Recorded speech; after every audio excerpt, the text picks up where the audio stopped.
ആകാശവാണി.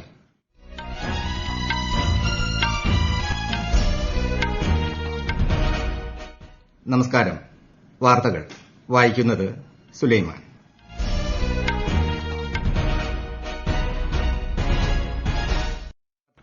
പ്രധാന വാർത്തകൾ. രണ്ടാംഘട്ട നിയമസഭാ തെരഞ്ഞെടുപ്പിനായി ബീഹാർ നാളെ ബൂത്തിലേക്ക്. കേന്ദ്രമന്ത്രി രാജ്നാഥ് സിംഗ് ഉൾപ്പെടെ താരപ്രചാരകരുമായി മൂന്നാംഘട്ട പ്രചാരണം സജീവം.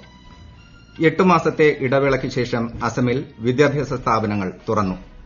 രാജ്യത്ത് കോവിഡ് മുക്തി നിരക്ക് 91.68%.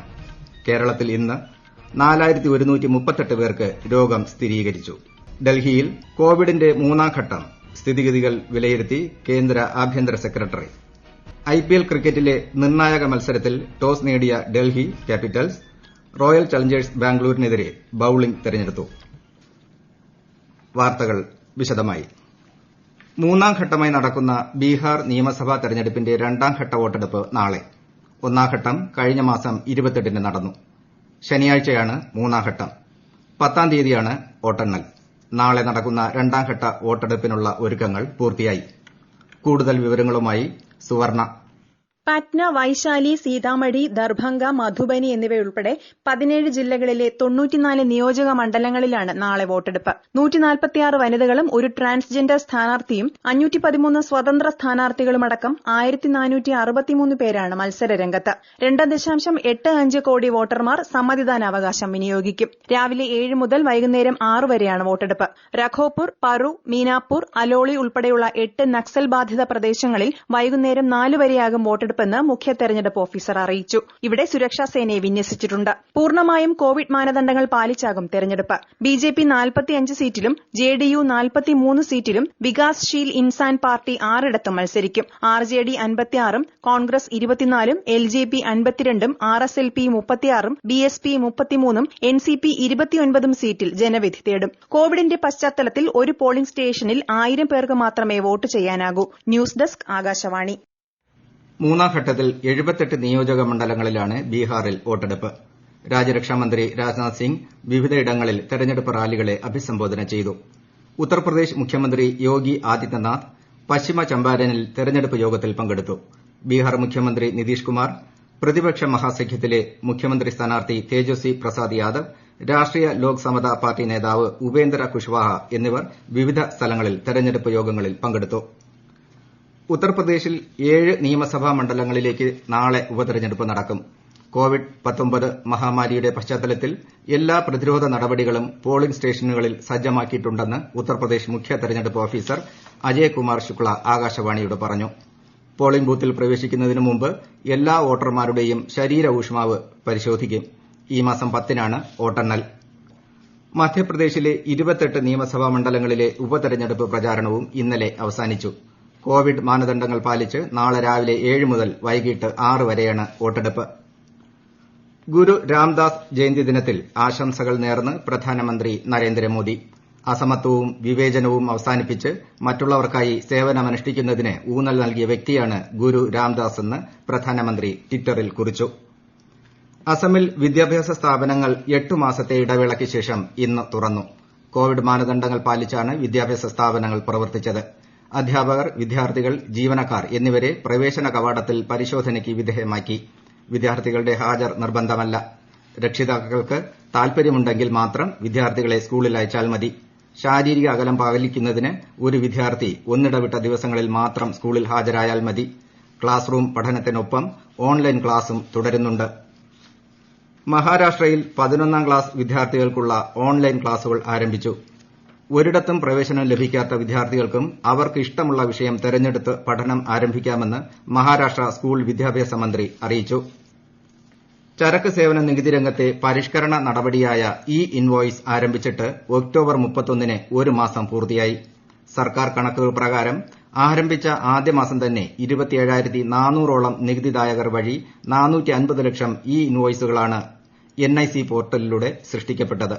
ഒരു സാമ്പത്തിക വർഷം 500 കോടിയിലധികം വിറ്റുവരവുള്ള വ്യവസായ മേഖലകൾക്കായാണ് ചരക്ക് സേവന നികുതി സമ്പ്രദായത്തിലെ ഈ പുതിയ സംവിധാനം ആരംഭിച്ചത്. ബുദ്ധിമുട്ടില്ലാതെ ഇൻവോയ്സ് റഫറൻസ് നമ്പറുകൾ സൃഷ്ടിക്കാൻ കഴിയുന്ന ഈ സംവിധാനം നികുതി സമർപ്പണവുമായി ബന്ധപ്പെട്ട തെറ്റുകൾ പരമാവധി കുറയ്ക്കാനും സഹായിക്കും. ഈ കേൾക്കുന്ന വാർത്തകൾ ആകാശവാണിയിൽ നിന്ന്. കൊറോണ ആശങ്കയല്ല, ജാഗ്രതയാണ് വേണ്ടത്. കേന്ദ്ര ആരോഗ്യ മന്ത്രാലയം പുറപ്പെടുവിക്കുന്ന നിർദ്ദേശങ്ങൾ. ജനങ്ങൾ കൂട്ടം കൂടുന്നത് ഒഴിവാക്കുക. ഇടയ്ക്കിടെ കൈകൾ സോപ്പും വെള്ളവും ഉപയോഗിച്ചോ സാനിറ്റൈസർ ഉപയോഗിച്ചോ വൃത്തിയാക്കുക. നിർബന്ധമായും മാസ്ക് ധരിക്കുക. പനിയോ ചുമയോ ശ്വാസതടസ്സമോ തുടരുന്ന സാഹചര്യത്തിൽ വൈദ്യസഹായം തേടുക. കൊറോണയെ സംബന്ധിച്ച വിവരങ്ങൾക്ക് ആരോഗ്യ മന്ത്രാലയത്തിന്റെ 1075 ലും ദിശയുടെ 1056 ലും ബന്ധപ്പെടാം. രാജ്യത്ത് കോവിഡ് മുക്തരുടെ ആകെ എണ്ണം 75 ലക്ഷം പിന്നിട്ടു. ഇതോടെ കോവിഡ് മുക്തരുടെ എണ്ണം രോഗബാധിതരുടെ എണ്ണത്തിന്റെ 13 മടങ്ങായി. ദേശീയ രോഗമുക്തി നിരക്ക് 91.68%. പ്രതിദിന കോവിഡ് ബാധിതരുടെ എണ്ണം അരലക്ഷത്തിൽ താഴെയായി തുടരുന്നു. കഴിഞ്ഞ 24 മണിക്കൂറിനിടെ 53,000 പേരാണ് രോഗമുക്തരായത്. 45,000-ഓളം പേർക്ക് രോഗം സ്ഥിരീകരിച്ചു. ആകെ രോഗബാധിതരുടെ 7% 5,61,000 പേർ മാത്രമാണ് നിലവിൽ ചികിത്സയിലുള്ളത്.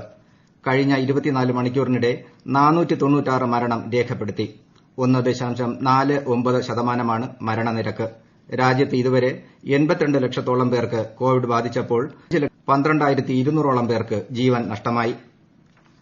രാജ്യത്ത് കോവിഡ് പരിശോധനകളുടെ ആകെ എണ്ണം 11 കോടി പിന്നിട്ടു. ഇന്നലെ 8.5 ലക്ഷത്തോളം സാമ്പിളുകൾ പരിശോധിച്ചു. ഇതോടെ ആകെ പരിശോധനകളുടെ എണ്ണം 11,07,43,000 പ്രതിദിനം 15 ലക്ഷത്തോളം സാമ്പിളുകൾ പരിശോധിക്കാനുള്ള ശേഷി ഇന്ത്യയ്ക്കുണ്ട്.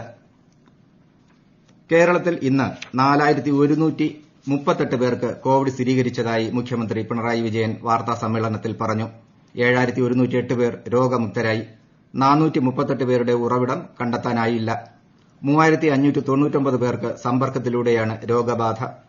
21 മരണം കോവിഡ് മൂലമാണെന്ന് സ്ഥിരീകരിച്ചു.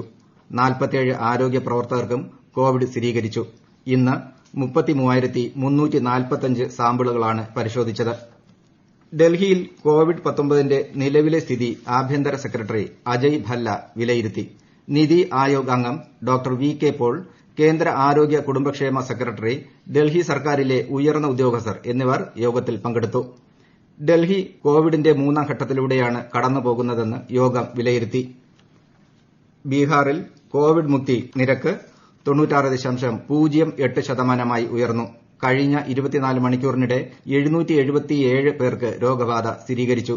7,437 പേരാണ് ബീഹാറിൽ ചികിത്സയിലുള്ളത്. പുതുച്ചേരിയിൽ കോവിഡ് ബാധിതരുടെ എണ്ണം വീണ്ടും കുറവ്. ആകെ 70 പേർക്ക് മാത്രമാണ് 24 മണിക്കൂറിനിടെ രോഗം സ്ഥിരീകരിച്ചത്. കോവിഡ് മരണങ്ങളൊന്നും രേഖപ്പെടുത്തിയിട്ടില്ല. ലോകത്ത് കോവിഡ് ബാധിച്ച് 1,19 ലക്ഷത്തോളം പേരാണ് നിലവിൽ ചികിത്സയിലുള്ളത്. 3 കോടിയിലധികം പേർ രോഗമുക്തരായി.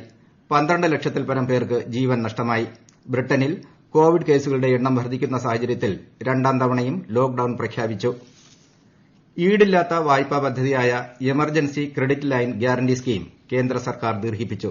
അടുത്ത മാസം 30 വരെ അല്ലെങ്കിൽ പദ്ധതി വഴി അനുവദിക്കുന്ന തുക 3 ലക്ഷം കോടി രൂപ എത്തുന്നതുവരെയാണ് കാലാവധി ദീർഘിപ്പിച്ചത്. വിപണിയിലെ ആവശ്യം വർദ്ധിക്കുന്നത് പരിഗണിച്ചും സമ്പദ് വ്യവസ്ഥയിലെ കൂടുതൽ മേഖലകൾ പ്രവർത്തന സജ്ജമായ സാഹചര്യത്തിലാണ് വായ്പാ പദ്ധതി നീട്ടിയത്. IPL ക്രിക്കറ്റിൽ ഡൽഹി ക്യാപിറ്റൽസും റോയൽ ചലഞ്ചേഴ്സ് ബാംഗ്ലൂരും തമ്മിലുള്ള മത്സരം ആരംഭിച്ചു. അബുദാബി ഷെയ്ഖ് സയ്യിദ് സ്റ്റേഡിയത്തിൽ നടക്കുന്ന കളിയിൽ ടോസ് നേടിയ ഡൽഹി ക്യാപിറ്റൽസ് ബൌളിംഗ് തെരഞ്ഞെടുത്തു. പ്ലേ ഓഫ് ഉറപ്പാക്കാൻ ഇരു ടീമിനും നിർണായകമാണ് ഇന്നത്തെ മത്സരം. ജയിക്കുന്ന ടീം പ്ലേ ഓഫിലെത്തും. തോൽക്കുന്ന ടീമിന് നാളെ നടക്കുന്ന മുംബൈ ഇന്ത്യൻസ് സൺറൈസേഴ്സ് ഹൈദരാബാദ് മത്സരഫലം കാത്തിരിക്കണം. ഓഹരി വിപണികളിൽ നേട്ടം. മുംബൈ ഓഹരി സൂചിക സെൻസെക്സ് 144 പോയിന്റ് ഉയർന്ന് 39,758-ലും ദേശീയ ഓഹരി സൂചിക നിഫ്റ്റി 27 പോയിന്റ് ഉയർന്ന് 11,669-ലും വ്യാപാരം അവസാനിപ്പിച്ചു. പ്രധാന വാർത്തകൾ വീണ്ടും. 2ാം ഘട്ട നിയമസഭാ തെരഞ്ഞെടുപ്പിനായി ബീഹാർ നാളെ ബൂത്തിലേക്ക്. കേന്ദ്രമന്ത്രി രാജ്നാഥ് സിംഗ് ഉൾപ്പെടെ താരപ്രചാരകരുമായി 3ാം ഘട്ട പ്രചാരണം സജീവം. 8 മാസത്തെ ഇടവേളയ്ക്ക് ശേഷം അസമിൽ വിദ്യാഭ്യാസ സ്ഥാപനങ്ങൾ തുറന്നു. രാജ്യത്ത് കോവിഡ് മുക്തി നിരക്ക് 91.68%. കേരളത്തിൽ ഇന്ന് 4,138 പേർക്ക് രോഗം സ്ഥിരീകരിച്ചു. ഡൽഹിയിൽ കോവിഡിന്റെ 3ാം ഘട്ടം. സ്ഥിതിഗതികൾ വിലയിരുത്തി കേന്ദ്ര ആഭ്യന്തര സെക്രട്ടറി. IPL ക്രിക്കറ്റിലെ നിർണായക മത്സരത്തിൽ ടോസ് നേടിയ ഡൽഹി ക്യാപിറ്റൽസ് റോയൽ ചലഞ്ചേഴ്സ് ബാംഗ്ലൂരിനെതിരെ ബൌളിംഗ് തെരഞ്ഞെടുത്തു. വാർത്തകൾ സമാപിച്ചു. അടുത്ത വാർത്താ പ്രക്ഷേപണം രാത്രി 9 മണിക്ക്.